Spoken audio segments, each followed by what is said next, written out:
In case you've missed it, breaking this hour, the IEC has unanimously adopted the report that's been tabled by the former Deputy Chief Justice Dikgang Moseneke regarding the postponement of the local government elections that were initially scheduled for October. The Commission now is going to begin a process of contacting the courts in order to effect that postponement. They're not sure whether it's going to be the Electoral Court or the Concord. They'll be talking to their legal counsel. Well, this is the news we've been waiting for. I'm joined now by Sandile Swana, an analyst, just to get his insights. I mean, Sandile, good afternoon. Welcome to the Midday View.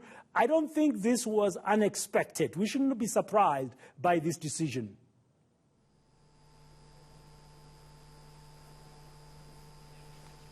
I don't know. Are you there? Are you there? Are you there, sir? Can you hear me?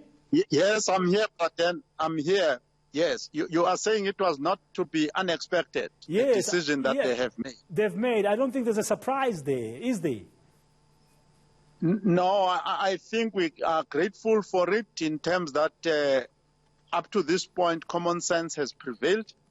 I liked when it started, even the judge earlier on in the week, when he pointed out some streams of information that had been used, which is the opinions of the political parties, public opinion, but there are two that seem to have carried the day. One is the activities and operational requirements of the IEC in terms of preparing for the elections and all the people involved. Two is the medical science reports. So clearly the medical science reports and the activities of the IEC that would have been super spreader events in themselves have prevailed to say, let us postpone this election.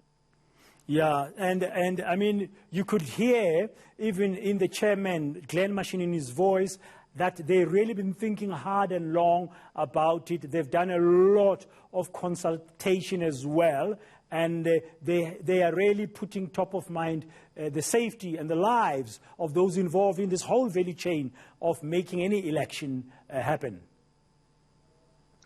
Yes, it has had, unfortunately, to be long and hard thinking.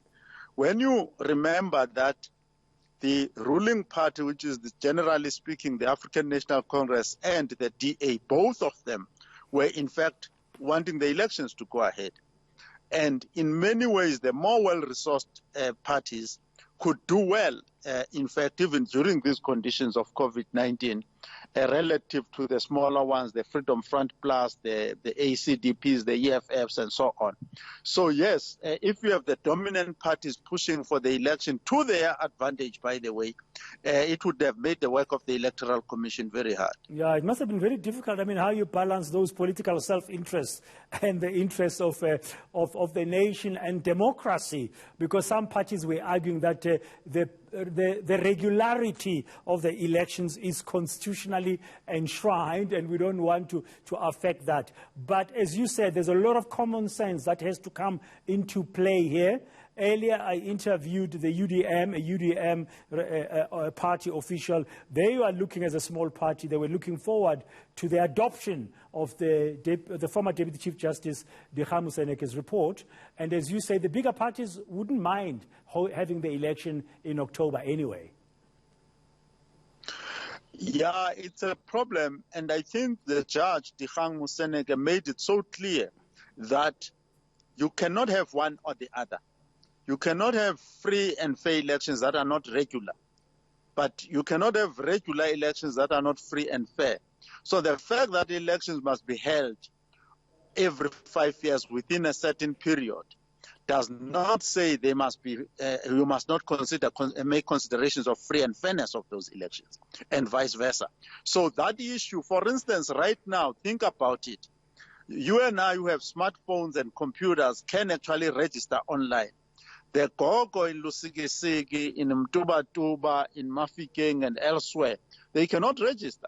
And the bulk majority of our people cannot register electronically. So those parties that benefit from people who've got computers, the middle class, and so on and so forth, will win, will benefit quite significantly. But the other people's rights to vote are going to be compromised, are already being compromised as we speak. Yeah, ahead of the next steps now in terms of, according to Mr. Mashinini, the IEC consulting its legal counsel to say, do we go to the electoral court, do we go to the constitutional court, which is the appropriate court to go to?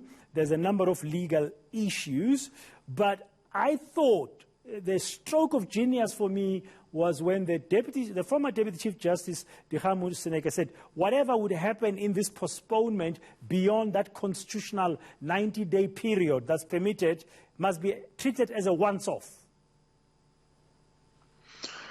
Yes, there are dangers there. I mean, many people have actually highlighted that danger because in Africa, and I like the fact that they did research even about African postponement of elections. You know that in Africa, you start off like where South Africa is today, and then you start postponing an election by 2 weeks or 2 months, and then you start postponing it by 2 years, start postponing by 5 years, you start postponing by 20 years.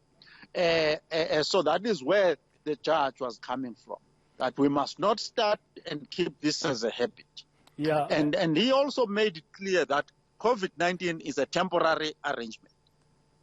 Yeah, and I think the courts, if I was any court, I'll be looking to that in the proposal by the IEC in terms of the period, and that point that has been, that the Deputy Chief Justice, the former Deputy Chief Justice has mentioned of being a once-off. I think from a legal perspective, it might be one of the critical points for the IEC to prove that indeed these elections, as they are being deferred, they'll only be deferred up to February at the latest, and it won't happen ever again.